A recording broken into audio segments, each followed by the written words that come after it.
Okay, we are streaming and recording, so whenever you want to get started, Matt. Okay, why don't we get started? I think we've got a good number of folks tonight. Welcome everyone to our 12th General Plan Advisory Committee meeting.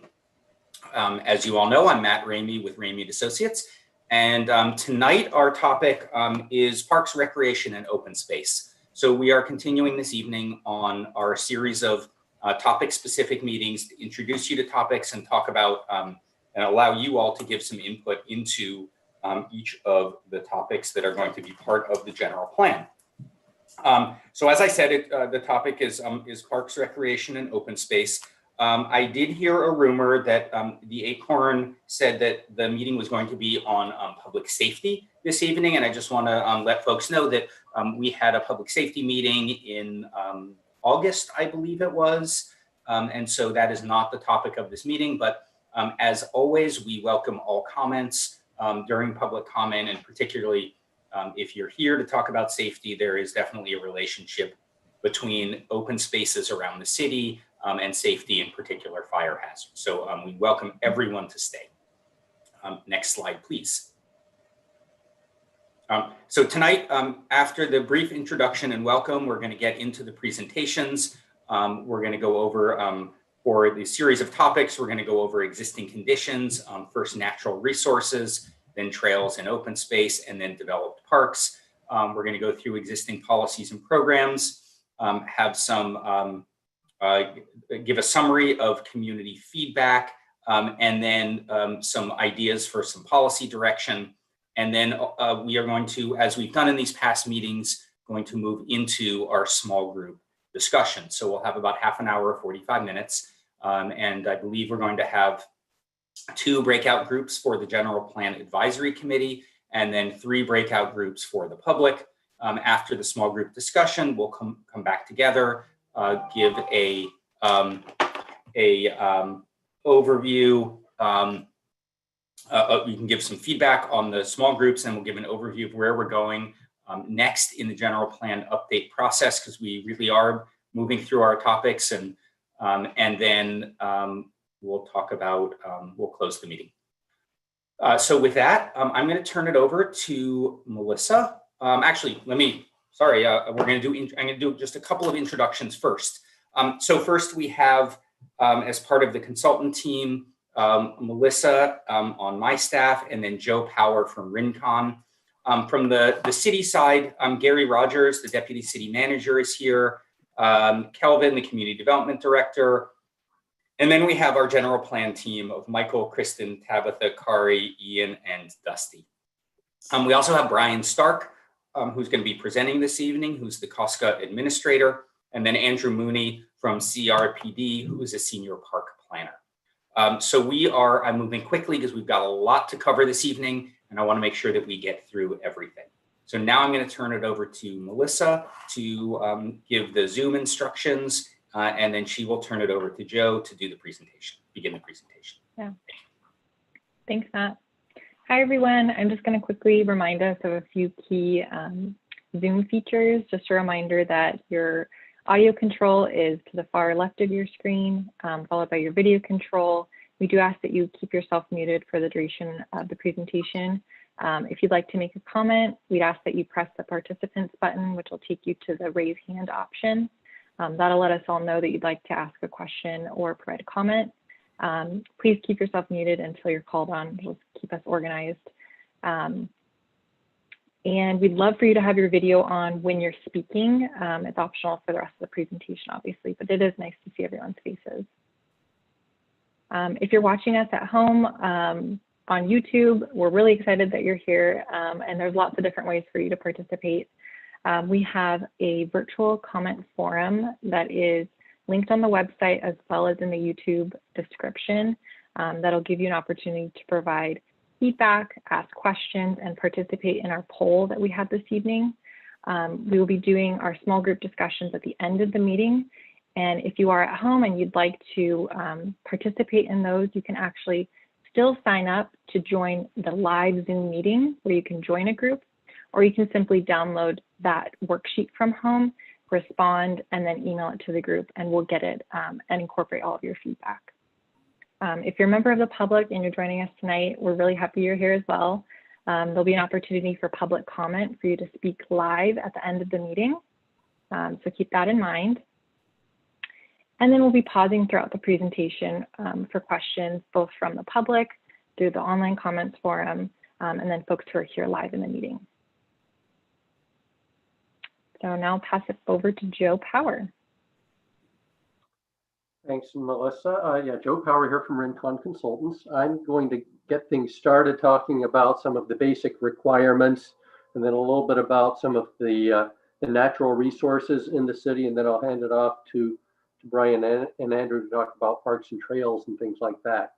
We're going to talk about two required elements tonight. The conservation element, which, as you can see, addresses conservation, development and use of natural and historic resources, water, air quality, rivers, soils, mineral deposits, and the like. Our primary focus tonight is going to be on the natural or biological resources as they relate to open space in particular. The other element we're going to be talking about tonight is the open space element, and that's really aimed at protection, preservation of open space for natural resource preservation, managed production of resources, and for outdoor recreation. And as Matt suggested earlier, also public health and safety, in particular with respect to wildfire. And it is important, even though we're not specifically discussing the safety element tonight, to recognize that there is a lot of overlap, in particular with this wildfire issue, between safety and the open space element. Next slide, please. Just a quick overview of some of the— They issued these to individual people, see. Sorry. I'll go ahead. Just a few key regulations or pieces of legislation that are important for these elements. The Federal Endangered Species Act is one. This was adopted in 1973. It's really primarily aimed at the protection of endangered and threatened species. It designates those species for protection, and in some cases provides incentives for states to develop and maintain conservation programs. There really is not one of those that applies in Ventura County, but for example, in Western Riverside County, they have what's called a multiple species habitat conservation plan that kind of guides their species protection efforts in that area. Another one is the California Endangered Species Act, sort of the California equivalent of the Federal Act. It was actually preceded the Federal Act, though. Again, it provides designations for endangered and threatened species, just like the Federal Act does. It also bans the import and export of listed species. And it's often driven by the California Environmental Quality Act environmental review process. Not exclusively, though. Certainly, there are other things that the California Department of Fish and Wildlife does related to endangered species, like wetland permits and things like that. But a lot of the work that they do is driven by CEQA. Next is the Quimby Act. This is about parks specifically, not open space. And this is a state act that allows local governments to impose fees for the development and acquisition of parkland, or the acquisition of parkland, development of parks. It's really for park facilities, not for ongoing park maintenance. There's going to be more discussion on this later, so I won't belabor that point. And then lastly, again, just because of this overlap between open space and wildfire safety issues, just wanted to touch on a couple of the wildfire regulations. There are a lot of new ones out there. The state legislature has been giving this issue a lot of attention the last few years. Not surprisingly, one that we'll be looking at is AB 38, which is really aimed at improving forest health, fire resilience, and safety in very high fire hazard zones, of which the city has some. And then another is AB 1823, which is aimed at developing minimum fire safety standards that meet best practices for local fire planning. One other thing I want to mention, just today, I got a note from the Office of Planning and Research, the California office, that they have come out with a draft fire hazard planning technical advisory that will be wrapped up probably within the time frame of this general plan effort. And so we'll obviously be incorporating ideas from that as appropriate. Next slide, please. Okay, now we'll talk a little bit about existing conditions, natural resources. We're going to talk about these three things: natural communities, threatened plant and wildlife species, and wildlife corridors. Now, there are 6 primary habitats in the city, or natural habitats, in addition to the urban habitats that we occupy. There are grasslands, which are primarily occupied by annual herbs. Then you have chaparral and sage scrub, which are primarily on the steeply sloped areas that kind of ring the city. In general, the chaparral is at the higher elevations, and the sage scrub is typically below about 1,000 feet, but there's, of course, those two get interspersed within that range. You have oak woodlands and savanna, which are found more in the gently rolling foothills and valleys. Then you have riparian oak woodlands, of course, found right upon riparian corridors. And then freshwater marsh is where you have more perennial water bodies like Westlake, Lake Eleanor, and other, again, perennially wet areas. You also have special status plants and animals per the federal and state Endangered Species Acts. In the city, there have been 33 identified rare, threatened, or endangered animals. Some examples are the coastal gnatcatcher, which is found in those chaparral and sage scrub areas, California red-legged frog and leaf spells vireo, more found in riparian type habitats. And then there are identified 17 rare, threatened, or endangered plants in the city. Examples are the Bronton's milkvetch, which is unique to the Santa Monica Mountains. It's found in chaparral. It's a perennial herb. You have the Conejo dudleya, another perennial herb found in coastal sage scrub areas. And then the lion's pinaquita, which is an annual plant of the aster family, also found in the chaparral areas that ring the city. Next slide, please. So here you can see a map of the habitats. And again, this kind of shows what I was talking about. You can see the chaparral areas in the dark green that kind of ring the city. Sage scrub, kind of in the same kinds of areas, but again, typically in the lower elevations. And then riparian areas in the red, kind of interspersed through the city along those riparian corridors. So kind of what I just described on the last slide. Next slide, please. Wildlife corridors. The one that is of primary concern in the city is what's called the Santa Monica Sierra Madre Wildlife Corridor. I'll show you a map of that next. A portion of that is located along the western and northern fringes of the city, as we'll see in just a minute. And it's really aimed at the protection of species that are sensitive to habitat loss and fragmentation.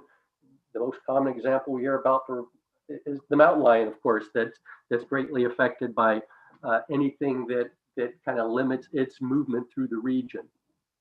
I also want to note, and you'll see that this relates to this map that you see here, some 2019 Ventura County regulations aimed at protection of habitat connectivity throughout the county, including areas around Thousand Oaks. And it's really aimed at creating special planning overlay zones that would kind of guide development near wildlife crossing structures to make sure those animals can safely move through the region.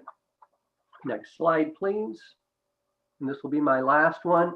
Here's the wildlife corridor. It kind of shows the parks in open space in green, and there you can see in the hatch pattern, again, in the western and northern parts of the city, you have that Santa Monica Sierra Madre Wildlife Corridor. That is it for natural resources. I don't know if we're taking questions at this point, Melissa, or just moving on. We are just going to move on and go through the presentation. Hold your questions until the end, and then we will be able to answer all of those questions. Perfect. Thank you. Okay, Brian. Well, welcome everybody, and thank you for coming out to talk about open space. Before we jump into the slides here, I do want to anchor our discussion a little bit in the context of human dependence on and our collective interdependence with the land. You know, our nation's first peoples lived on the land and had a very intimate relationship with land. And so land was always part of people's lives and hardwired into our human psyche. And many years later, We're now all urban dwellers, but most of us are still just a few generations removed from relatives that made their life and living out on the land as well. So caring for the land was always essential for life. I would argue that still today, land and its physical and emotional bounty are hardwired into the human psyche, and it only really takes a walk out onto one of our open space areas to feel that human connection with the land. And so when we protect land, we're really nurturing an essential human relationship. So next slide. I'll let you kind of read the slides as we go along. I like to fill in some of the gaps as we go. Costco was founded in 1977 as a joint powers authority. And so we're a partner of the city of San Luis Obispo, where I used to work. No, the city of Thousand Oaks and the Conejo Rec and Parks District. So we share their resources too. Our current open space system has taken over 50 years to assemble, and the first general plan in 1970 formalized open space as an essential part of our community. Now, for many years, the primary focus was on acquiring land and acquiring as much as we could, as fast as we could. Opportunities to protect large areas of land can be fleeting, and we couldn't afford to miss any opportunities. When it came to planning for a large open space system, Thousand Oaks benefited from having so much of the land being owned by relatively few numbers of landowners. The Conejo Valley had large ranches, and so when you only have to talk to a handful of people, and through the development process acquire this land, it really was an advantage for us from the very beginning. Most of the open space that we have today was acquired as conditions of approval for development projects. With most of the larger tracts of open space now protected, our primary activities have shifted to land management. And this means changing the organization to meet some long-term management challenges. Next slide. Costco now oversees about 40% of the land area in the Thousand Oaks area. While a separate agency, we are deeply embedded with our parent agencies, the City of Thousand Oaks and CRPD. We work closely with the Community Development Department to consult on projects that interface with open space and with local utilities that have infrastructure in the open space as well. Costco manages an entire system of open space with only 9 full-time employees. 2 of us are located at the City of San Luis Obispo. Geez, why do I keep saying that? We're at the City of Thousand Oaks, and we handle most of the administrative activity associated with the open space. Our field team lives over at the Conejo Rec and Parks District. So the friendly rangers you see out on the land doing all the hard work are over at CRPD. We also rely on a number of community volunteers that provide the eyes and ears out on the land. They provide a critical level of physical labor on trail projects as well, and for providing educational programming to students in the Conejo Valley. Volunteer programs are mostly organized through COSTAC, which is the Conejo Open Space Trails Action Committee, and they run the programs listed on the slide here. But who's not on the slide right now, though, is the Conejo Open Space Foundation. So I wanted to make sure that people knew that we did have a private nonprofit foundation that does provide fundraising and financial support for Costco and COSTAC programs. They take a big lead in organizing our trail education days, which brings out 1,000 fourth graders every year to the open space when we don't have COVID. But it really gives these kids, a lot of them, the first chance to get outside and see an open space area. So it's really a valuable experience for them. They've also helped with funding of projects like the Hill Canyon bridges, our preserved signage, bike bells, invasive plant control, and those types of activities. COSTAC also helps out with the management of our volunteer database, and they help turn out the volunteers for our work days. So they really do play an important role for us as well. Next slide. Costco has always been committed to multi-use trails. I know in some places they have, well, this is a mountain biking trail, this is a hiking trail.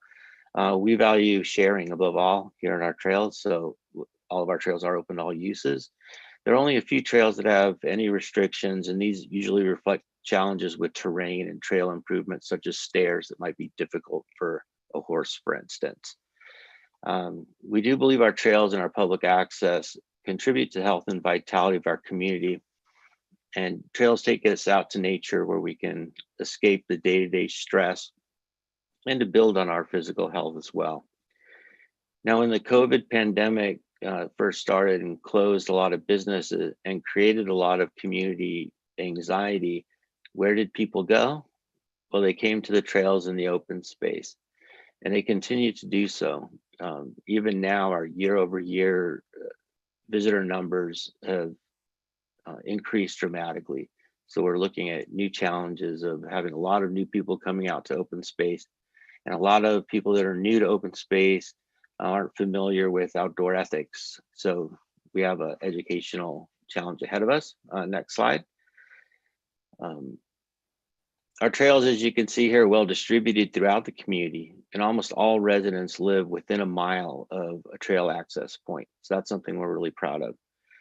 Some things to consider about trails, though, is that each mile of trail constructed is also one more mile of trail to maintain in perpetuity, and that adds strain to Costco resources, and it requires a long-term commitment. Trails can also impact wildlife usage and can carry invasive plant species further into open space. So we need to be careful when we're planning trails. And I've always thought that in some areas on the open space, it's nice to have places that are people-free, because protecting wildlife and their ability to thrive on this land is really a high priority for us as well. Next slide. Costco was established to provide consistent management of open space and to take advantage of the resources of both the City of Thousand Oaks and the CRPD. Over time, its consistency of management that makes it keeps our open space, progressing in a certain direction. We can't change management practices left and right, or we create confusion out on the land. The conservation goals of open space protection extend beyond just the creation of a visual backdrop and a trail location. Our community's commitment to open space is an expression of a community commitment to developing in some form of harmony with nature. And that's what I've always appreciated about Thousand Oaks. Next slide. Like trails, open space is well distributed throughout our community, and it's an important contributor to the sense of place in Thousand Oaks. I think most people that live in Thousand Oaks, when asked what's special about this place, so many people say it's the open space, and I would say the same thing as an open space enthusiast. While originally envisioned as a ring of green around the community, what you'll see in this map, though, are that fingers of open space come into the city too. So it's reaching out and touching us as well. The conservation focus on large and contiguous open spaces serves to protect and maintain these wildlife corridors. Before, you saw a slide that had the regional wildlife corridors from big studies of wildlife movement. And while those are critical, so are some of these smaller areas that allow our localized wildlife to move around among protected areas to seek the parts of the habitat that they need at different parts of their life cycle. Next slide. So this map shows current acquisition priorities. This is a 2017 map.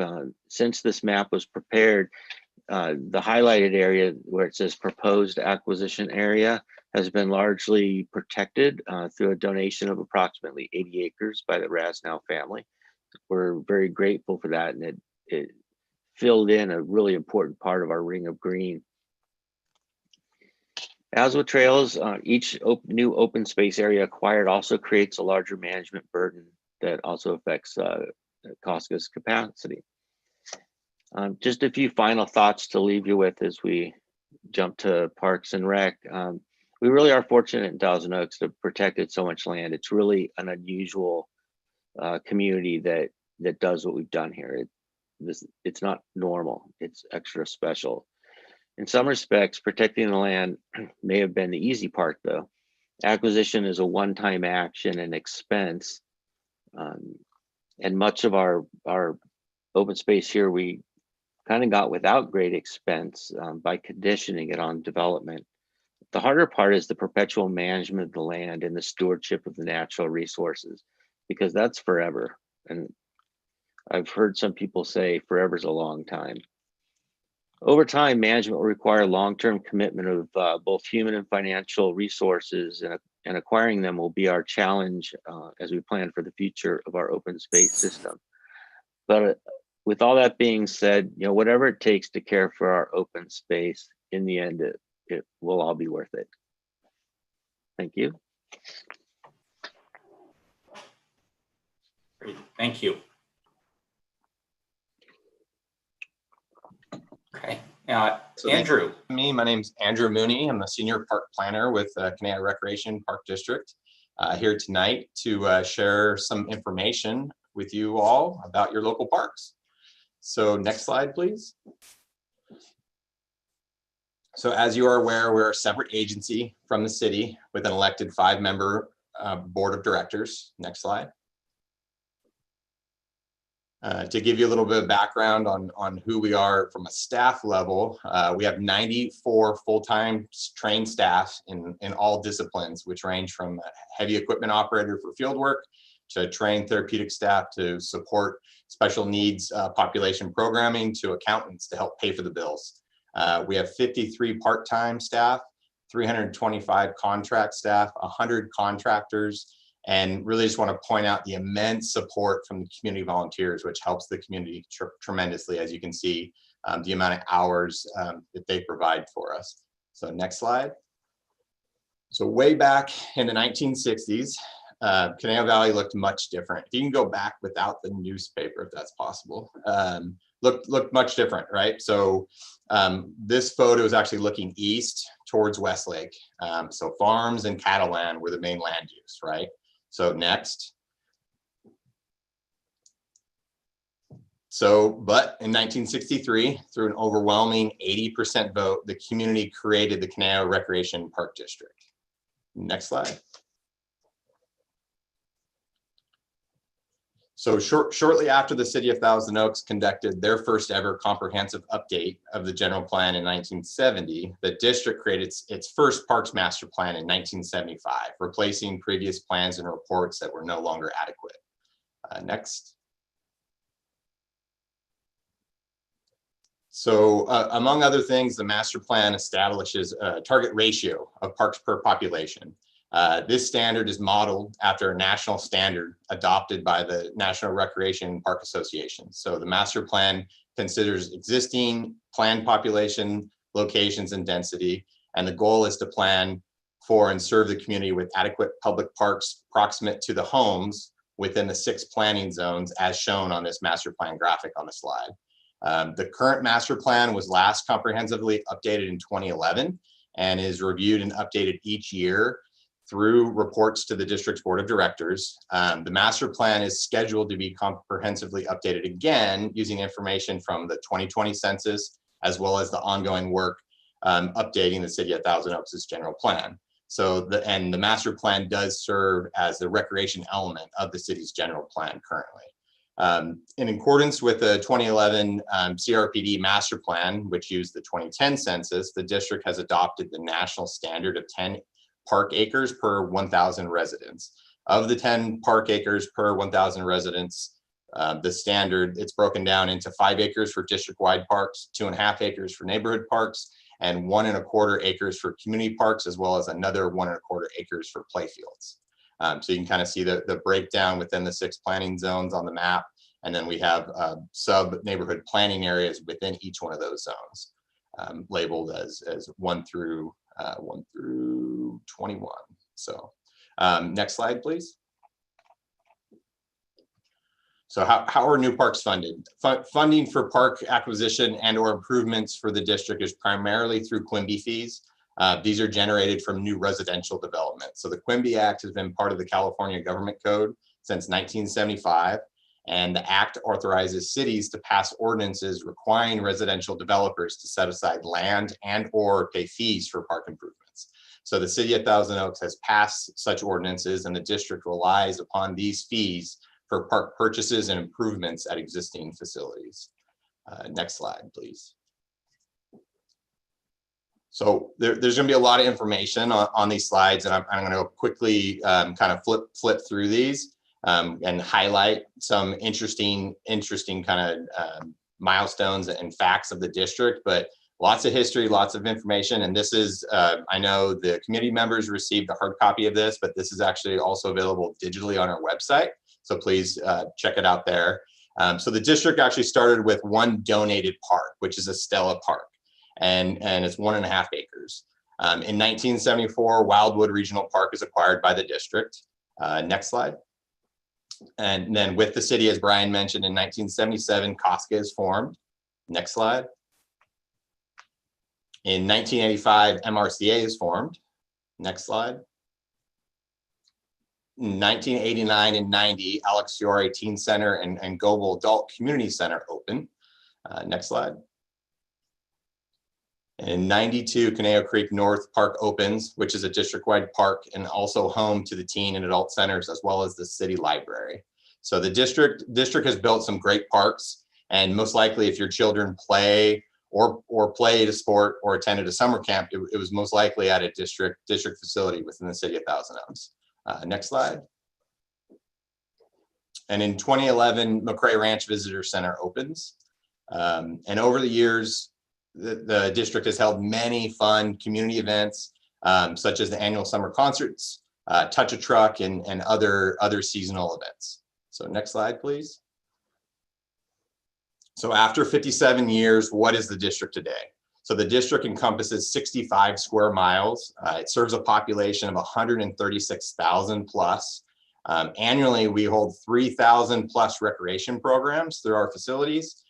We have 63 total facilities that is encompassed in 3,250 total acres of parkland, with 580 of those acres or so developed in parks. Next slide, please. So this is a map of our district boundary, similar to the maps that you guys were shown before. All of the space in green are our district parks. So when you're looking at, when we're looking at this, there's two heavy lines. One's the 101 that's running left and right, kind of through the center of the map, and then the one that's labeled 23 freeway running up and down is the 23 freeway. So just to kind of orientate you. So as discussed before, we have a master plan park system.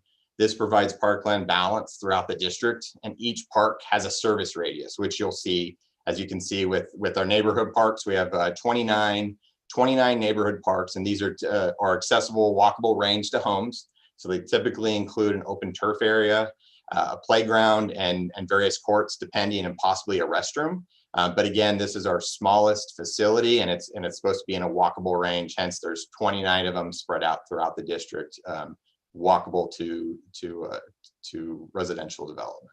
And then next, please.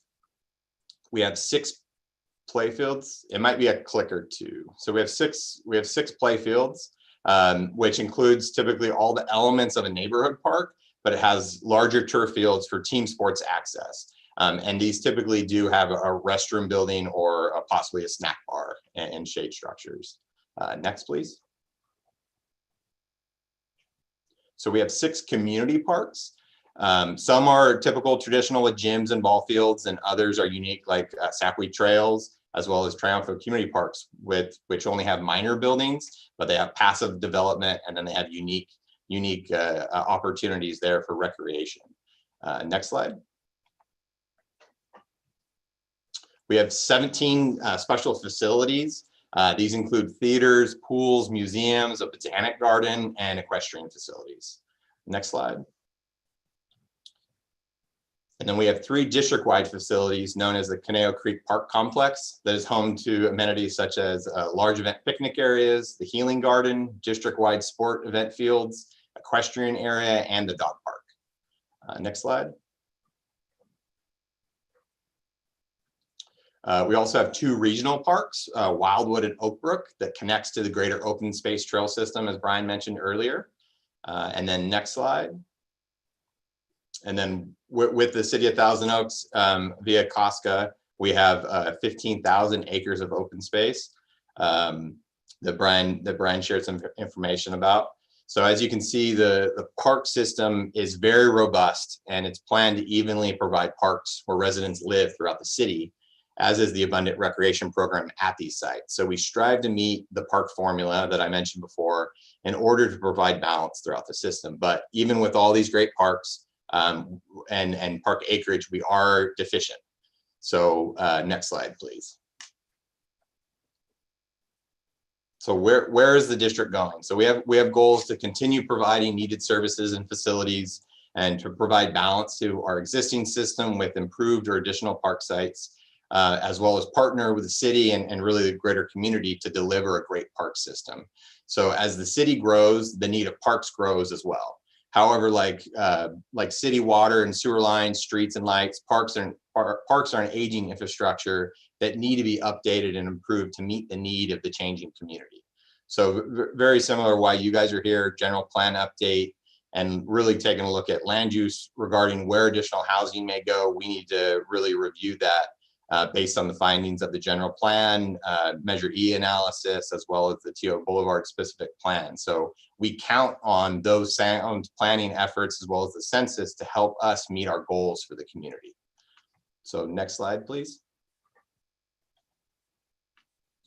So why parks make life better? I think a lot of us can answer that pretty easily, but it actually, pretty broad strokes that it is an essential green infrastructure. So it's vital to the health and welfare of a community.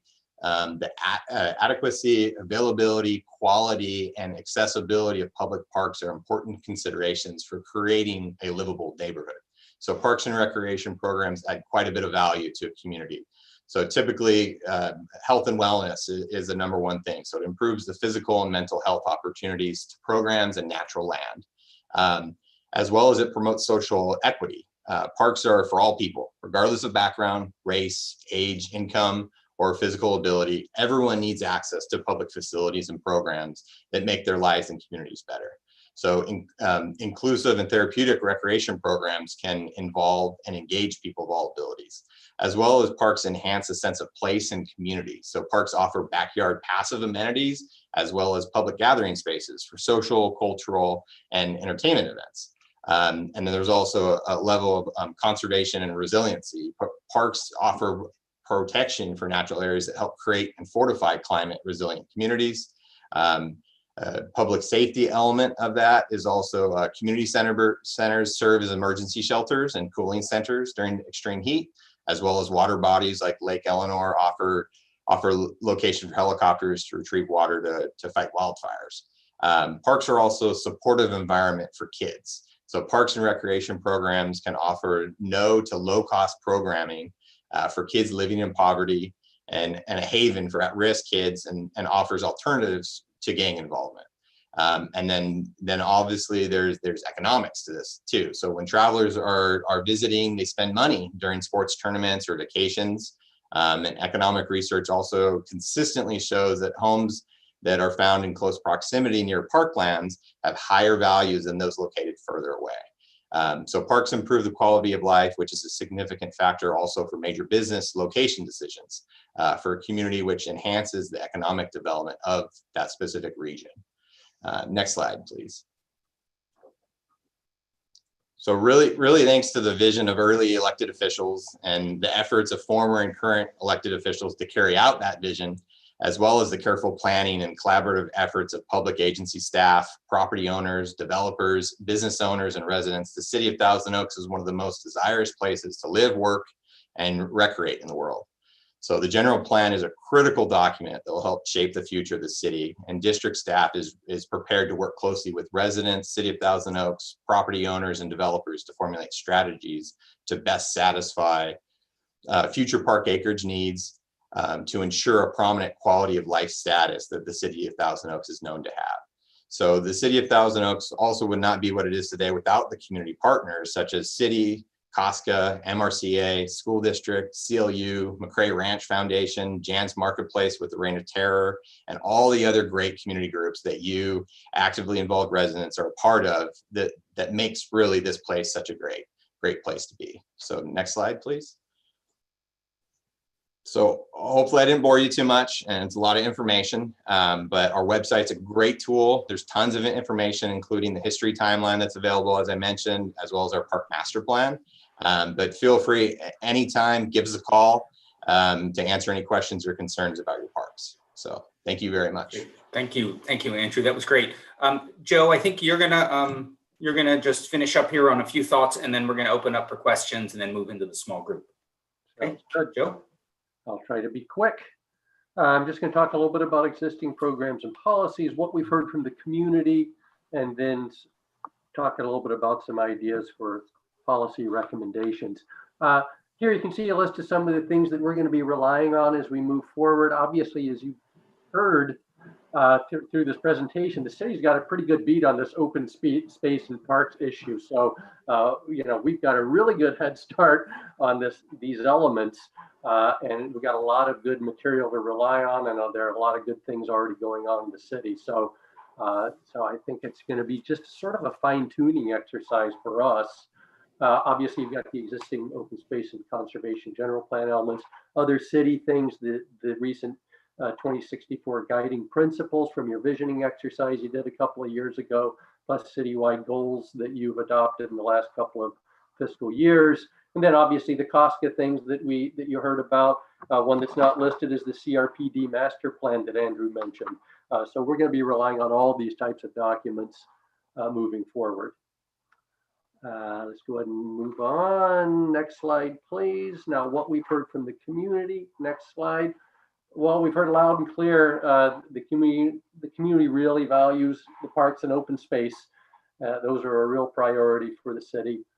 There's a real interest in preserving the open spaces that you have and expanding upon both the open spaces and the parks, preservation of oak trees, and completion of that ring of open space around the city are pretty high priorities for the community.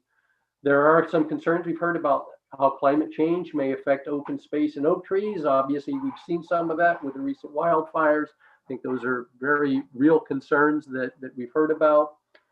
And I think we've also heard some interest in expanding that Ventura County Wildlife Corridor zone that I discussed early in the presentation, sort of adopting that as part of this plan. Next slide, please. And then the next one, just some new policies and programs we may be considering, and then we'll talk about in the breakout sections. One, funding is also always a consideration. There is a need for additional funding for park acquisition and maintenance. There are a variety of options for that. You've got the Quimby fees are one. As I mentioned, that's a state allowed fee that is specifically for acquisition of new parks, though, and for facilities development, not for maintenance. So there are other things that we may want to consider, like the commercial development leakage fee, which is typically just a per square foot charge on commercial development that may be used for park facilities. You could think about a sales tax or park impact fees in addition to the Quimby fee. So those are some of the ideas we could consider. This isn't a huge problem, but I think just something that we want to make sure is incorporated in is to be sure that the development of new trails and recreation areas do not adversely affect the wildlife habitats, and especially those corridors that we discussed earlier. I think as you saw from the presentation, the city actually has pretty good coverage of parks and that they're pretty well dispersed throughout the community. But I don't know that there's a specific standard that the city has for locating parks within a certain walking distance of residences or things like that. It's something we could think about. We have certainly seen that in other communities, and that's something that we're thinking may be worth considering here. And then, as I already mentioned, those overlay zones adopted by the county, we're thinking that may be something we want to incorporate. Next slide. Just in conclusion, obviously parks, trails, and open space are valued assets. Funding is a big issue that we need to address, both for preservation and acquisition of open space, as well as in maintenance and development. That's it, Matt, back to you. Okay, thanks, Joe. So we're going to get into, I think now we actually have a poll. Melissa, are you going to put that up? This is, as you have seen, we do sometimes a live poll.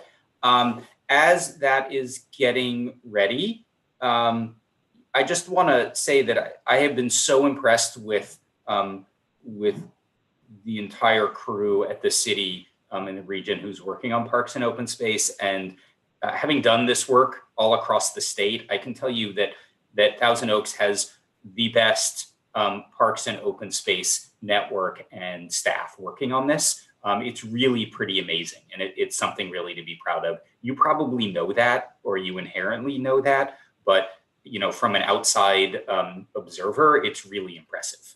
So it's a lot to build on, and it's a lot to improve on because it's so good already. So anyway, I just want to editorialize that because it is really impressive. Melissa, can we start the poll? Yes. So I'm going to launch our poll for the evening. The question asks, where should existing city parks and open space funds be prioritized? And then there are 4 options for you to choose from, including building new parks, acquiring new open space, improving existing parks, or adding public access to open spaces.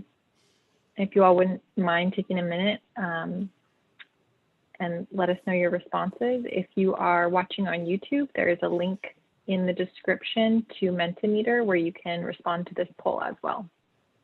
And for those who have asked this type of question before or are thinking about this, we are going to use this question just first to help start our discussion tonight, right. but also to sort of loosely get a sense of the direction that this segment of the community who is on this at this meeting feels, what you all feel about this, about the priorities, because as you heard from Andrew and Brian, one of the challenges that districts always have is there's never enough money for everything that you want to do, and so we always have to set priorities, and so this is part of that prioritization process.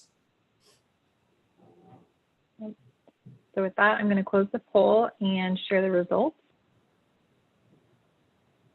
So 43% of respondents chose the acquiring new open space, followed by 40% with improving existing parks, followed by 10% with adding public access to open spaces, and lastly with 8% building new parks.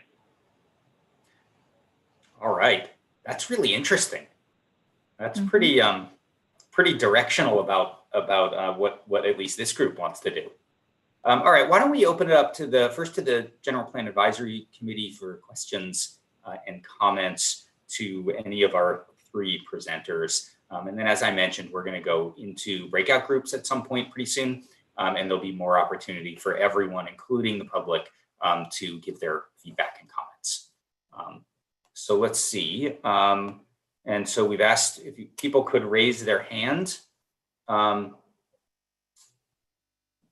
for questions and thoughts. And I guess as we're doing this, I'm curious if does anyone want to kind of express why new open space as opposed to new parks was selected? Because I thought that was an interesting point there.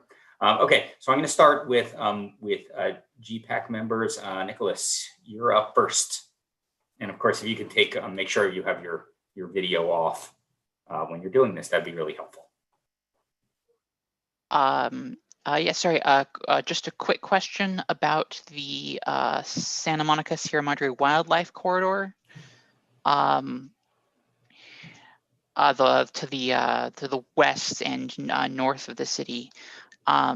Is there any effort there to provide 101 crossing either under or over the freeway? I certainly think there isn't anything over just based off me driving there, but is there some sort of wildlife crossing access under the freeway, or is that somewhat of a border cutting the corridor in 2? I am not aware of a freeway crossing in that part of the city in the western part of the city. I know there is a border, or excuse me, a freeway wildlife crossing that has been contemplated, and I honestly don't know the status of it, down sort of between Agora Hills and Calabasas. I know there's one down there, but I'm not aware of one farther west in Thousand Oaks. All right, thank you. Okay. Let's see. Karen, you're next. Thank you very much. Terrific presentations this evening, and I so appreciate the park system in Thousand Oaks. I've been in my house for 35 years and moved here specifically because it was near the Conejo Community Park, and really appreciate it. Thank you. But I want to ask a question, please, about the downtown plan and the housing that this committee has been talking about for quite a long time, and that we understand by this time that housing will need to become more dense, that we will need mixed use, that we will need higher buildings, that we need more opportunity for people to get in to the housing market through rentals and townhouses.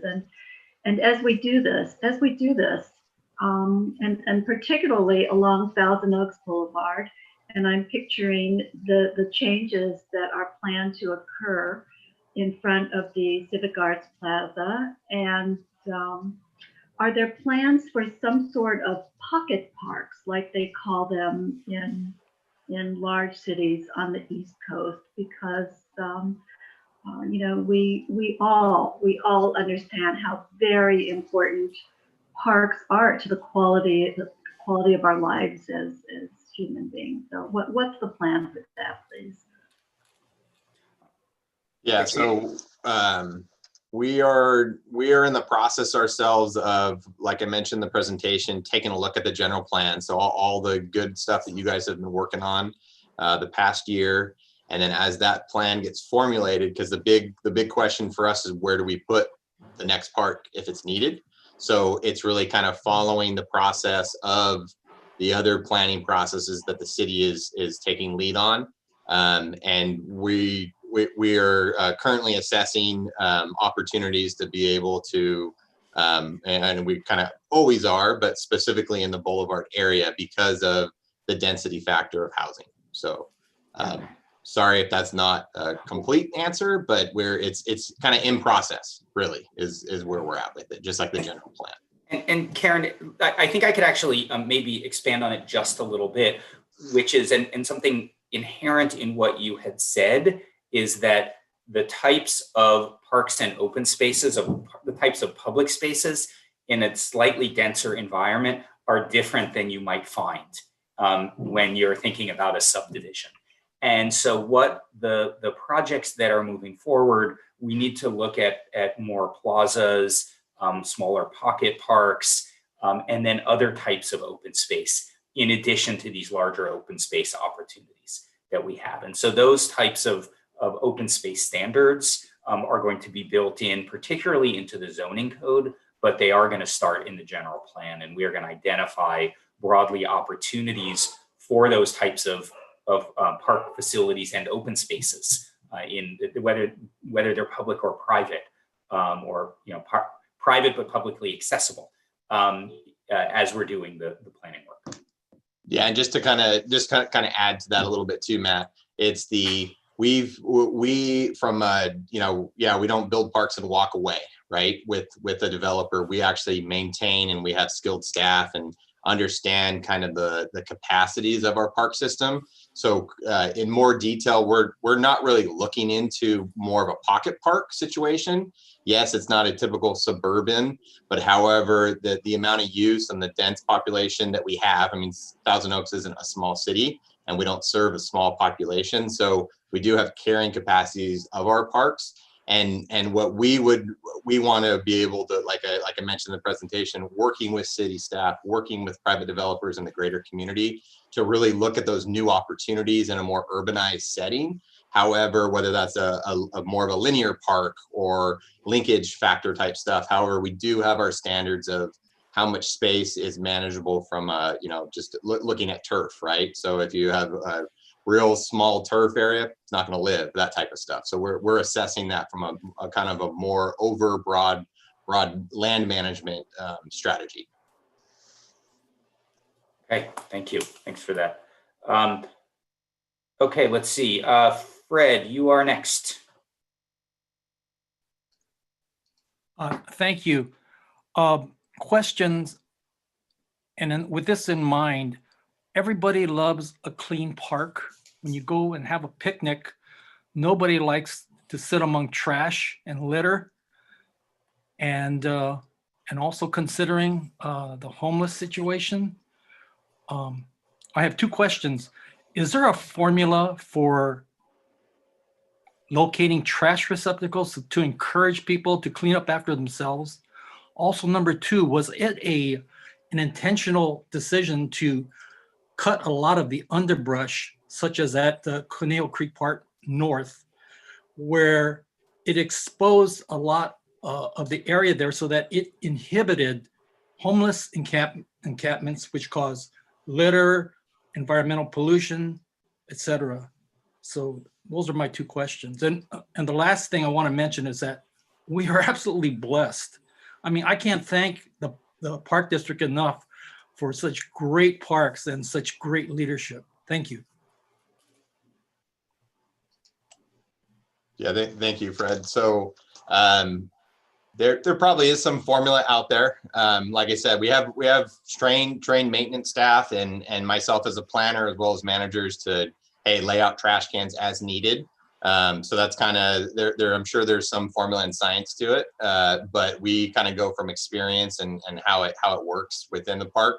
And I think you're talking about Conejo Creek South, possibly.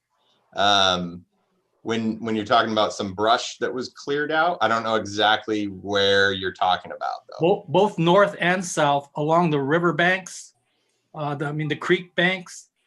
I used to notice, because I rotate among 10 different parks, either walking there and walking with my dog. Awesome. And I noticed, and then the last 5 years, I noticed a lot of homeless types secreting themselves on the underbrush. And then I noticed over time that the Park District started cutting away all the underbrush so that it exposed that area, and that inhibited people illegally creating encampments there, both north and south. Yeah, so specifically on the south, I think might have been the more recent activity from my recollection, and that was a joint agency effort, really, between the city, county, watershed, as well as the police department, just because of exactly what's going on. And then unfortunately, due to COVID, the larger kind of health issue. And so typically a more manicured park and a more kept park, just like my background, Spring Meadow Park. So that's actually has a creek that runs right through it. And we did some clearing and some cleanup, kind of more normal maintenance type stuff. So it's not just seasonal maintenance, but every few years you go in and do some cleanup to kind of mitigate some of those issues that you're talking about. But without getting into specifics, that's kind of just general park maintenance and planning procedure of it. Yeah, and I'd actually recommend that this is a pretty detailed conversation, particularly for a general plan. So maybe this is one of those follow-up questions that you want to dive into detail on. Yeah, and feel free to reach out to me, Fred, and me and my team can address any issues or questions you have, for sure. Regardless, kudos to you. Thank you. All right, Rory. Yes, I wanted to address Nicholas's questions about safe crossing for wildlife. And actually, Conservancy, MRCA, National Park Service, and National Wildlife Federation with Caltrans are about a year away from actually having a groundbreaking on the Liberty Canyon vegetated wildlife bridge. That'll be in Agoura Hills. So that is well underway. To the west of us, at the base of the Conejo Grade, it's not in the city or CRPD sphere, but there is an existing culvert under the 101 that has been used, we think, by at least 2 of the lines that were traversing from the western Santa Monica Mountains into the Simi Hills. So that's not formalized. There'd need to be some work there. Those really are the 2 best spots. I can't think of any other great crossing spots within the core of the city. Thank you, Rory. All right, thank you. Okay, let's see, Paul. I feel like I'm getting my bachelor's degree in urban planning from all these meetings. You are. It's amazing. I just had a question. There was a comment early on about measuring the traffic used on trails, but also I imagine in parks as well. How do you do that without like cameras or lasers or whatever? Like how do you, or maybe surveys, like, and does traffic in certain areas or usage in certain areas impact any sort of decisions in planning that are made?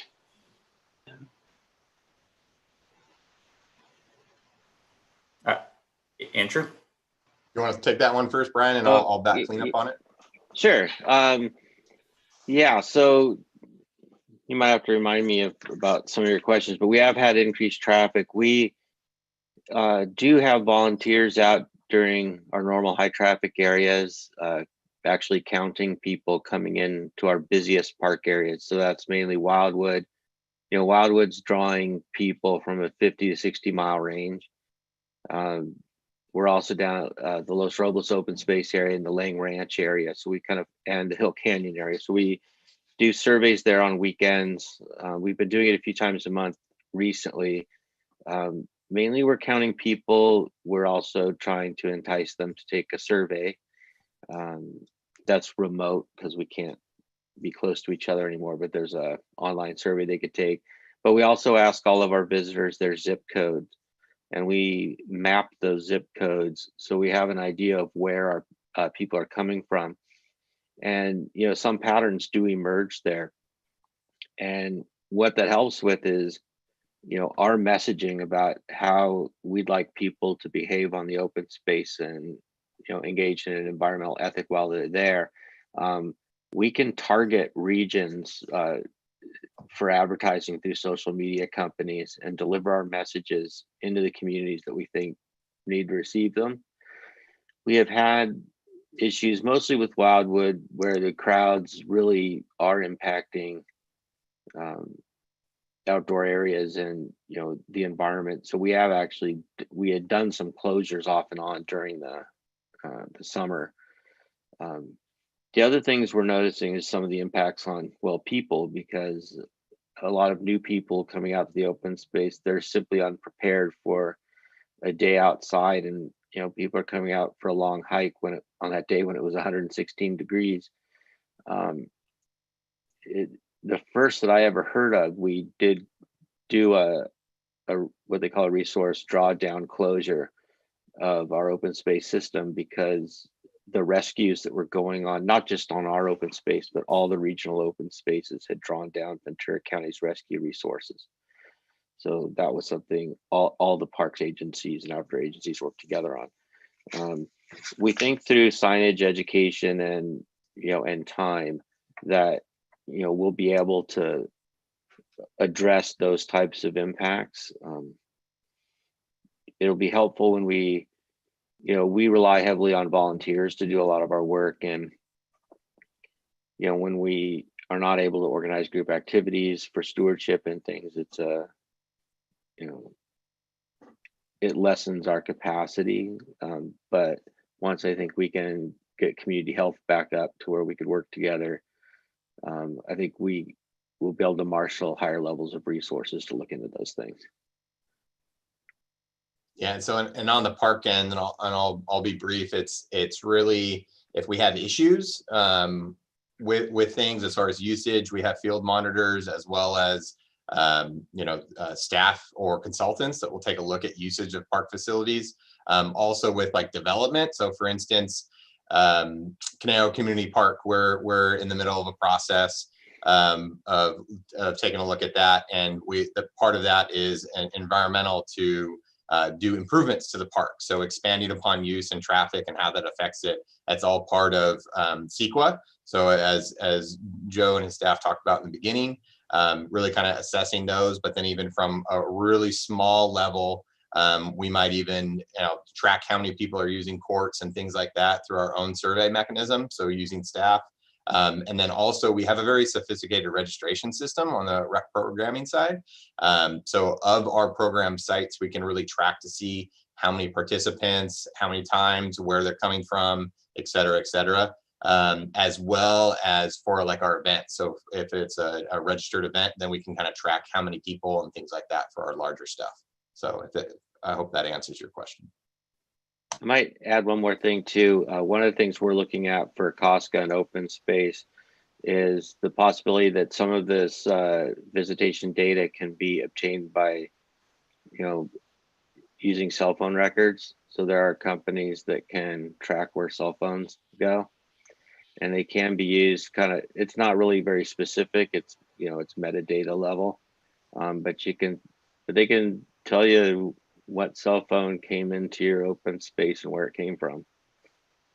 We haven't actually tried that. I've tried that with another agency and it wasn't as effective as I'd hoped, but as those things get refined, that's one way of getting kind of metadata, but it doesn't connect us with people. Yeah, thank you guys. Thanks, Brian and Andrew. I think we'll do just one more quick question from Victor. It's the last GPAC question, and then we really do need to move into our small group discussions. I think we could talk about parks and open space for hours and hours. Victor, why don't you go ahead and then let's try and do brief answers, and then we can move on to the to small group. With the law, I forgot I don't recall what number it was, that charges a fee to developers that are supposed to go to parks. What is that fee, or how is it derived? And then have we looked at what the future development could potentially mean as far as revenue for parks? Yeah, so the Quimby fee, it varies throughout the city, specifically with the Teal Boulevard specific plan area. It's broken down to units to be able to help. And right now it's approximately about $11,000 per unit is what a developer would have to pay. And so that adds up, obviously, if you have a 500 unit apartment complex, condominium complex, things like that. And then it's based on the value of the improvement. And we have a formula for that equates it for single family and the amount versus like an ADU, so an accessory dwelling unit. You would add stuff, but I'm not going to get into kind of more boring technical type stuff with that. But yes, we do have a formula, and it's based typically on value as well as unit count. So it's more, hey, you're bringing a household into the community. We need to be able to support that household in our park system. Is that formula derived by you or by the city itself, or is it something that's regulated by the state? It's by us, and we've coordinated it with the city. And there are essentially broad rules about how you can set fees. It is not regulated by the state specifically, but it's just sort of, you have to have a nexus, a relationship between the fee you're charging and what you're trying to do. So there's broadly, but it is an important question, which is how do you maximize the fees from new development in order to provide the most community benefits from new development coming in. And something important to attach to that, Victor, is where that building is happening is where that money needs to be spent in development of a park. So I can't put more development, say, out in Dos Vientos and spend it across town. It needs to be directly related to those residential units so that it's providing for that very specific zone within the district. So what happens if you collect in a specific zone, but there's no room for development, for constructing a park or such? Does that developer have to account for a park within that zone, or what happens then with those funds? So those funds are for land acquisition and improvements. And from, the district has been here for 57 years. No park is ever done. It's always evolving. It's always changing. So there's always improvements to be done, whether it's a new playground or a new building. asphalt, parking lots, stuff like that. So it can be utilized for an improvement on an existing park or used for land acquisition. Okay, thank you. Yeah, that's an important topic there. Okay, so let's, if we could, let's just quickly go over what we're going to be doing in our small groups, and we'll have about half an hour in the small groups. I could have the next slide, please. Okay, so we are going to move into breakout rooms. You're going to be assigned to a breakout room, so I think you don't have to do anything. The host is going to just put you right in. You just sit and be patient, and then you are going to be in the room. And it's the Zoom controls are pretty similar to what we have here in terms of raising hand and muting and unmuting. Next slide, please. The discussion questions that we have 5 discussion questions, and as always, it's difficult to get through the questions in the group. So it's certainly fair to bounce around between the questions if you would like. So those questions are there any specific types of recreational facilities that are currently lacking in the city? The second is, are there any existing recreational facilities that need updating? Third, are there specific areas of the city where parks are lacking? So if new parks are going to be added, where do you think they should go? Fourth is, what open space areas should be acquisition priorities? So if there is some money coming in, where should that acquisition happen? And then the last question is, are you interested in increasing funding for open space acquisition and maintenance? And then what types of funding mechanisms are you open to? So what ideas do you have about that? Next slide. Okay, so when we get in the small groups, we're going to do introductions, brief introductions, questions for clarification about what we're doing, and then it's probably going to be more like 5 to 7 minutes per question. We're just trying to get information, and then we are going to need to identify one person for each group for a 1 to 2 minute report back. So we want those of you who are interested in doing that to take notes. As we're doing this as well, we'll have a recorder in each group, we believe. And then, but if someone doesn't volunteer, you will be voluntold, which is the way that we always do it.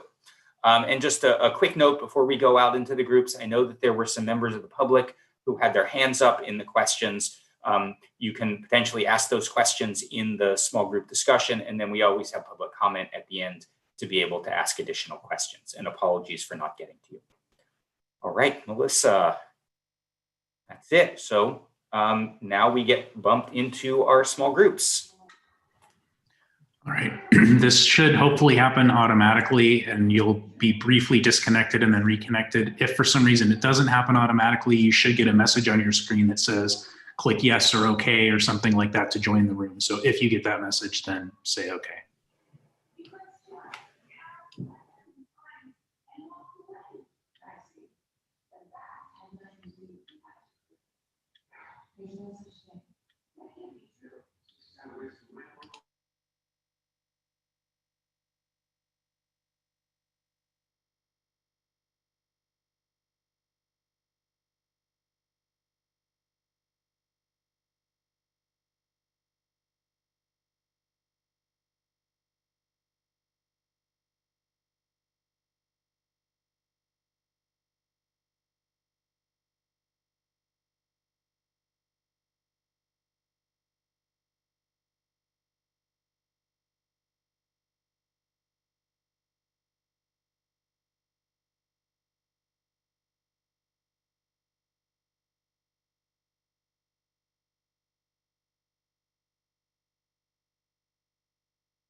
Hi, Michael. This is being broadcast right now. FYI.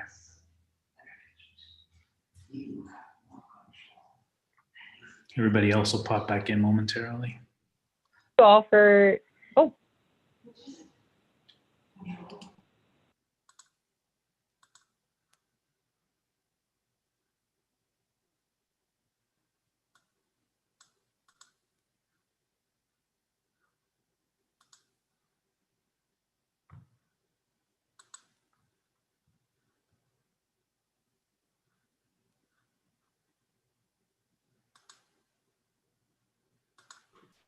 All right, Michael, do you want to tell us when we're all back? Tell me when we're all back.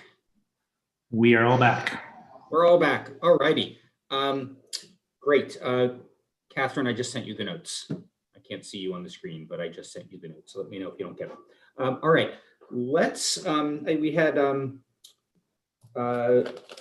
start with our GPAC in terms of the report back. Which group wants to go first? Need a volunteer.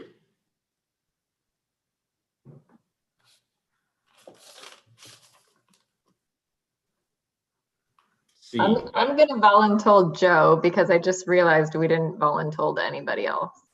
Oh, no.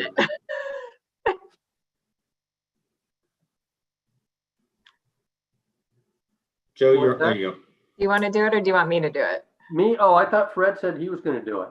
Was he? Oh, shoot. Sorry, Fred.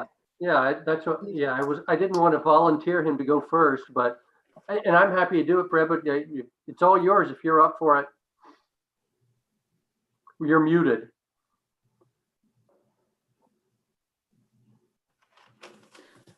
Okay, this is not our most organized report back we've ever done here, people. Let's get our act together. Let's get our act together. Fred's still muted. He was going to give the report, but Okay, Nicholas, you have your hand raised. Yeah, I figured while we were figuring out the tech for that group, my group can go. If that's okay. Why don't we do that? Please. We'll come back to us. Nicholas, save us. All right. So we actually had most of our discussion about the first question. It was the most interesting to us. The specific kinds of recreational facilities that are currently lacking. Our number one that multiple people talked about was sports fields. There are a lot, there are not enough. Number two was some form of unique destination facility or attraction at each of the major parks. That the big parks feel a little too samey. You can go to one of them, you have basically the same facilities as a lot of the other ones. Some of them have this already, but for all of the major parks to have a specific thing that would be a reason to go there as opposed to another park in the city. This could be something like a mini golf, a big outdoor public amphitheater, something unique and distinctive to draw crowds there who wouldn't normally be going there. And then number three was some form of official BMX track or downhill biking trails or something, because the mountain bikers are already building unofficial trails and unofficial ramps and jumps and whatnot and destroying the environment and around those trails. So to actually put in some official ones that are properly maintained, that are made keeping the environmental balance in mind, to draw all that attention to the official ones. For number two, the existing facilities that need updating, the main one was the community centers. The group was generally pretty happy with the current state of the parks, but that the community centers could use some regular maintenance and updating and improvements. In terms of areas lacking parks, the main area we thought to focus on was near Teal Boulevard, because that's where also a lot of new development's going to go in, to really focus on having walkable parks in that area with higher density. and also to benefit the existing commercial areas as place you can go get food and then go eat at the park or whatever. For number 4, open space acquisition priorities was anything still left in the center of the city that is acquirable to acquire it before it's gone.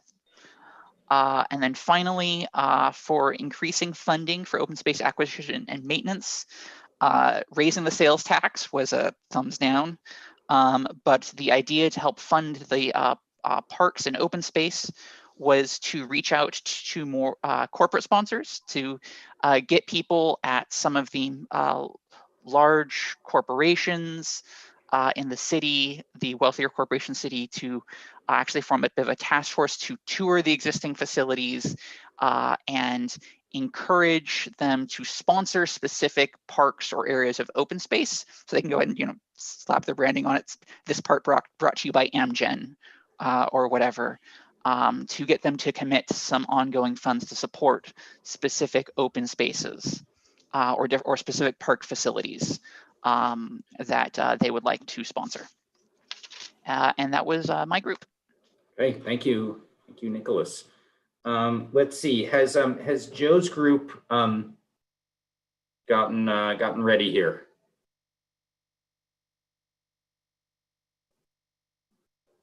Who is speaking for your group? I think we're ready. I think Fred was going to do it if he wants to. Yes. Yeah, Can you hear me? There we go. Oh, okay. I couldn't find the, I'm so sorry. I couldn't find the unmute button. Anyway, in regards to number 1, any specific types of recreational facilities that are currently lacking. Karen mentioned that in the Newberry Park area of town, they're lacking such things as a senior type facility. So they're more like the outlier area. A suggestion was made, maybe a shuttle to the existing senior facility at Conejo Creek Park North. But again, I guess the Newberry Park area was one area to consider for additional facilities. And then in the downtown area, it was, as was previously mentioned by the other group, you have a small park, it was Estrella small park, one of the original parks, and another park just south of Teal Boulevard, in anticipation, as the other group had said, of increased residency because of the Teal specific Boulevard plan. Probably some more park area in that area or increased facilities in the downtown area would be needed. I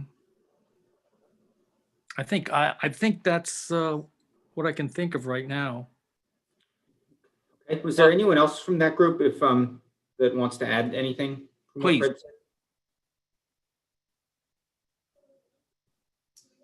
Well, I can jump in and add a few thoughts if nobody else wants to. Only if it's needed. Let me just add a few thoughts on some things we heard that for number 2, facility updates.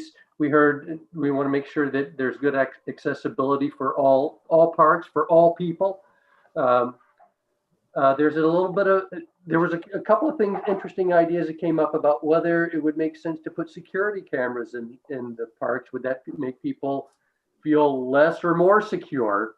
And there was a concern about, not necessarily a concern in Thousand Oaks, but there was a reference to parks in the San Fernando Valley and whatnot, where people go and they feel unsafe and don't want to bring their kids. And there's a desire not to have Thousand Oaks parks get to that place, of course.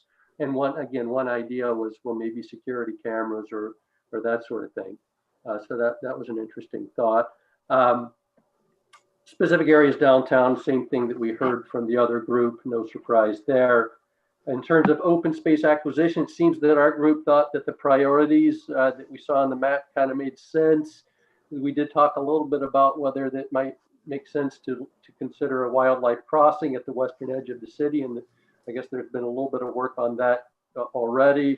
And then there was an interest in really making sure that public education is a big part of this, and making sure people really think about living in harmony with wildlife as additional open space is acquired. with respect to funding, I think that our group was kind of open to all of the ideas that we mentioned in the presentation, and also the idea of a community facilities district was raised, and that our group seemed to be open to that, though it was recognized that that would need a 2/3 vote for approval. And then a couple of other things with respect to funding is we heard, make sure you know what the costs are going to be, and that when you're asking people to fund things, make sure that you're very specific about what they're funding and what it's going to cost.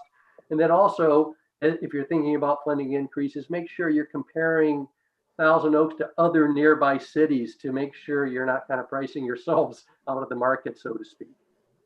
Okay, thanks. All right, let's move to the public groups. We are at 8 o'clock right now, so bear with us, and we'll move through the public groups and then the public comments. Catherine, do you want to go first? Yeah. So for the first question, are there any specific types of recreational facilities that are currently lacking? We noticed the lack of specific downhill mountain bike trails, and then electric bike are like an issue because there are a lot of incidents where like pedestrians or hikers are being hit by these electric bikes. Also embracing technology and making parks more appealing to the younger generation with wildlife cameras or critter cameras, and maybe some Wi-Fi in parks. And then more skate and BMX parks are needed throughout the town, and identifying the specific areas where like youth can't drive to like put those BMX parks there, because those are where they're most needed. Okay. The next question, are there any existing recreational facilities that need updating? Some more restrooms in the parks and like Wi-Fi in some parks. Are there any specific areas of the city where parks are lacking? Again, we said like near the downtown area, the downtown core, and then also like near the new building on the Kmart site. The next question, are there any specific areas of the city where parks are lacking? Like I said before, putting like native species around the Conejo Creek Park as well. What open space areas should be acquisition priorities? We mentioned climate change as the big priority, and how Ventura is the fastest warming county in the US. And there is need as to like a lot of open space and more trees being planted that are native to act as carbon sinks. And then all rooftops in the city should have solar, so like solar panels in city parking lots and things like that. And then also electric parking and like charging stations in the parks. Thank you, Catherine. All right, Melissa, your group. Yeah, so Roseanne offered to report out from our group. If you're ready to go ahead. You are on mute, Roseanne.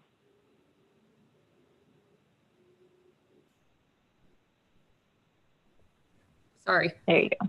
Okay, so currently lacking facilities. So we were pretty happy with the parks in general. We just had some minor improvements we'd like to see, including water refill stations at all the parks, trash cans and bike racks at all the trailheads, an improvement in active transportation facilities, music, restrooms at all of the parks, and where we have men's restrooms, baby changing facilities in men's restrooms to help our dads, better trail signage, expanded public access, more community gardens, expanded equestrian access, and picnic tables at some of our smaller parks for multi-use gathering. With regard to the second question, facilities in need of updating, we'd like to see more permeable pavers for water filtration to direct our rainwater underground rather than into our storm drains. Replacing wood chips with sand because it's both safer and less of a fire risk. We felt that Dover Hendricks was a little bit run down in terms of the community center and could stand to be upgraded. And then there was a request for specific trails for downhill biking, maybe public education in terms of etiquette, so that both bikers and hikers can use the trails safely, in terms of maybe having the first bike rider let the hikers know how many people are in their group, so we know when we can be back on the trail, and using or installing more bell boxes so the bikers could all have some sort of audible sound function that would allow hikers to know they're coming. In terms of question number 3, specific areas where parks are lacking, more trail access in the North Ranch area. And then in terms of the boulevard, the Tio Boulevard, wider sidewalks for walking, protected bike paths, and more small parks like the lakes so that people have a reason to actually be down there. Number 4, in terms of acquisition priorities, we'd like to see acquisition that links existing park spaces to create a greater network of trails that are accessible from each other. And then with regard to funding mechanisms, we talked about some minimal parking fees at some of the trailheads, but we were also concerned about the impacts to street parking and to residents who don't have as much easy trail access from their homes. There was opposition to property tax increases, and we didn't really have time to talk about potential sales tax increases, and that pretty much covers us.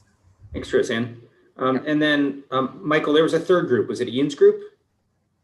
Or did we only have 2 public? No, we had 3. So, okay, Ian's group. So I'll jump in.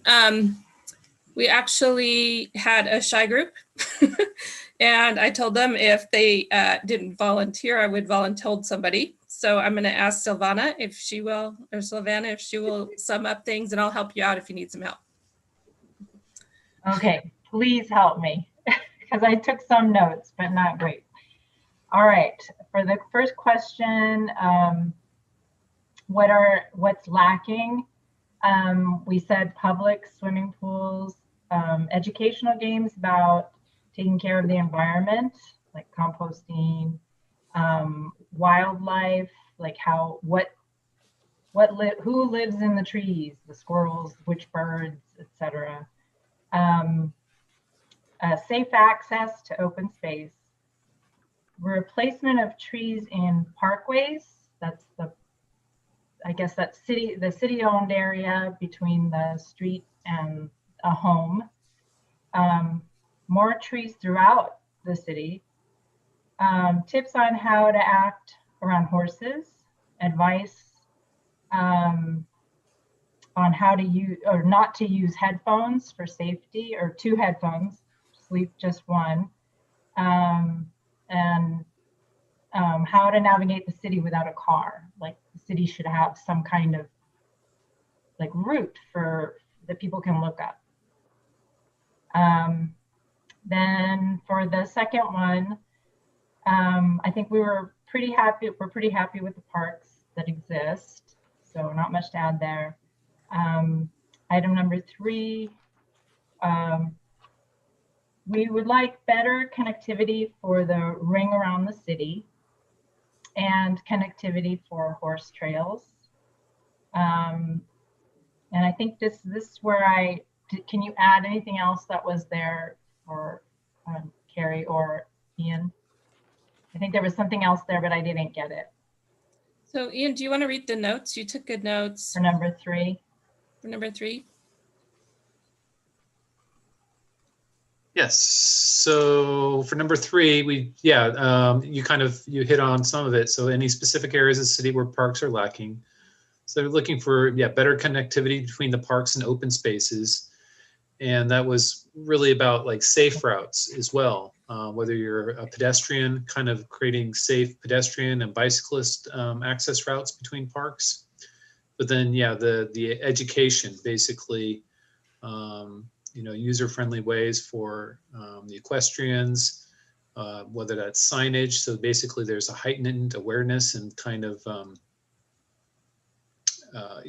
sensibility as far as how to drive or bike around equestrians or hikers and so forth. And as far as the acquisition priorities, it was basically closing the gaps to complete the ring of green.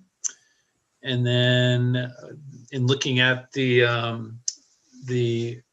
opportunity areas for site acquisition, they talked about specifically area K, and then also the spaces between V and D as far as in prioritizing those as wildlife corridors. Great. Thanks, Ian. Okay, so I think we are at the end of our group. Was there anything else from your group? No.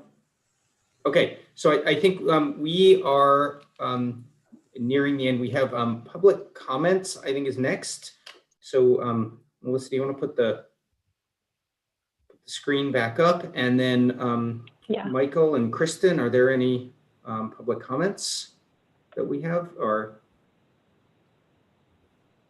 And if anyone wants to make a public comment, you can raise your hand in the raise hand.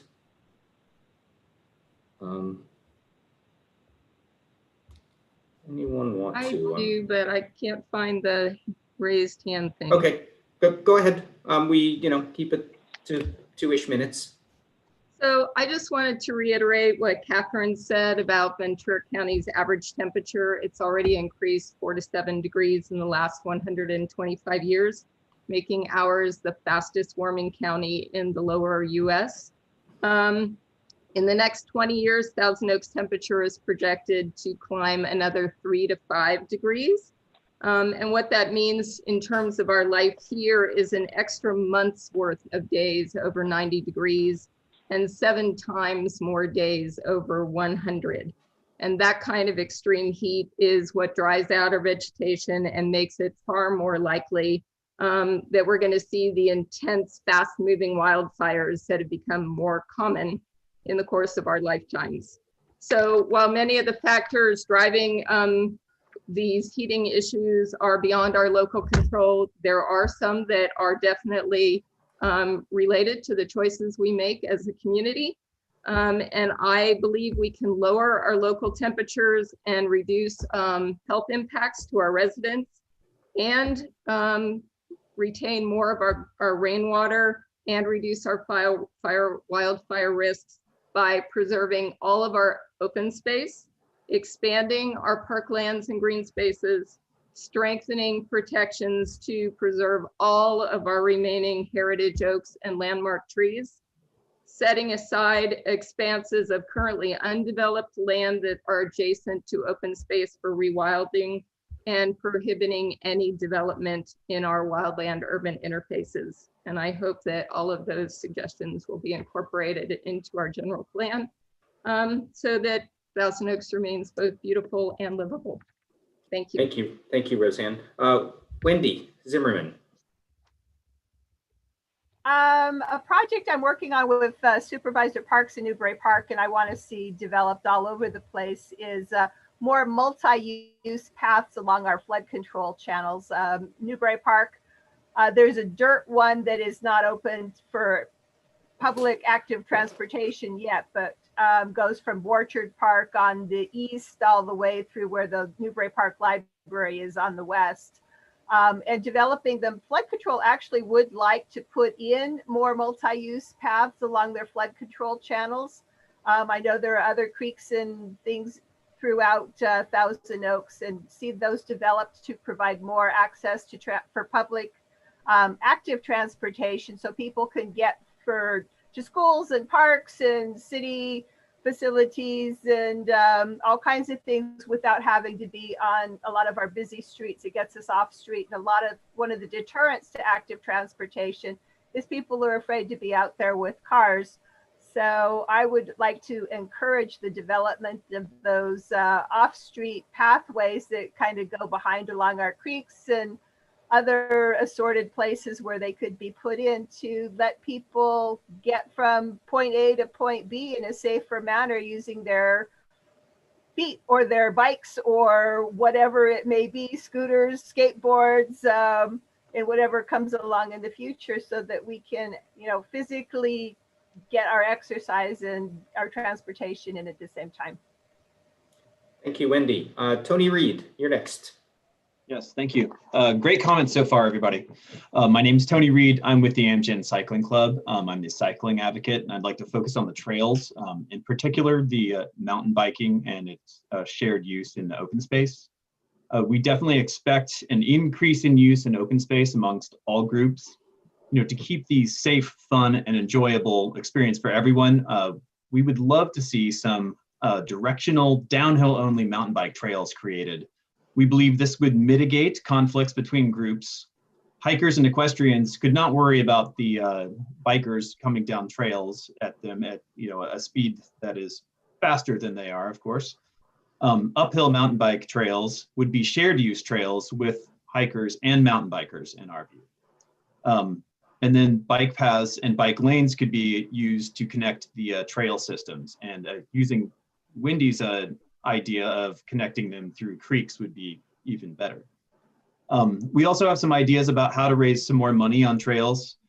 Since many of our trail users are not local, which was mentioned earlier in the talks, they don't pay TO taxes, so we need to incentivize people who come from outside of Thousand Oaks to actually spend money locally.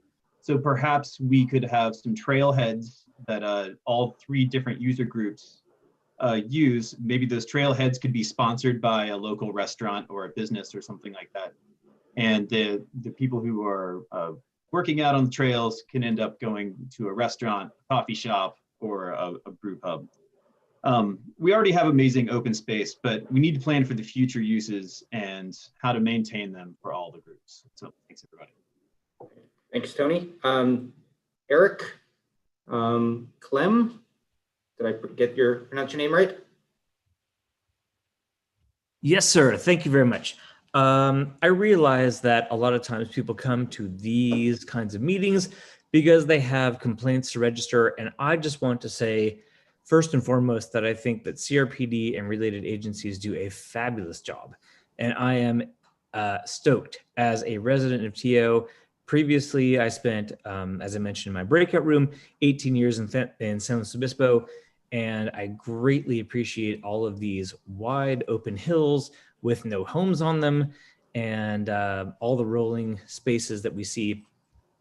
And I think you guys are doing a fabulous job. And that's about all I have to say. My particular things have already been addressed in the breakout rooms, and that's it. Thank you, guys. Thank you. Robin Martin. Oh, thank you very much. I just wanted to thank you guys for the great job you're doing with rodent control and the owl boxes that I see at a lot of the parks that we have in the area.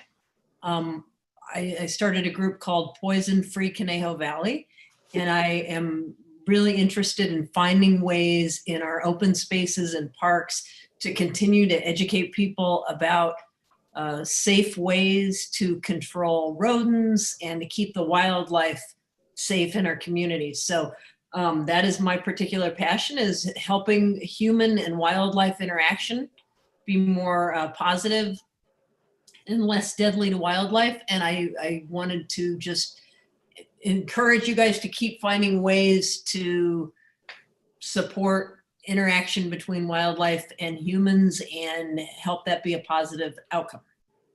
Thank you, Robin. Thank you. Okay, Clint, you're the last public speaker. All right, thank you for everything. I'd like to reiterate the importance of increased open space as it relates to climate change, and would like to see the GPAC take into account that Ventura County is the fastest warming county in the lower 48 states, and to make sure that climate change is at the forefront of of every action that's taken. Thank you. Thank you, Clint. Okay, that's it for those who had their hand raised. Kristen, was there anyone who was online who had comments that we should read out? I can actually answer that. I'm checking the online comments forum and I'm not seeing anything come through yet. If folks do have comments that are watching online, they can always email us afterwards.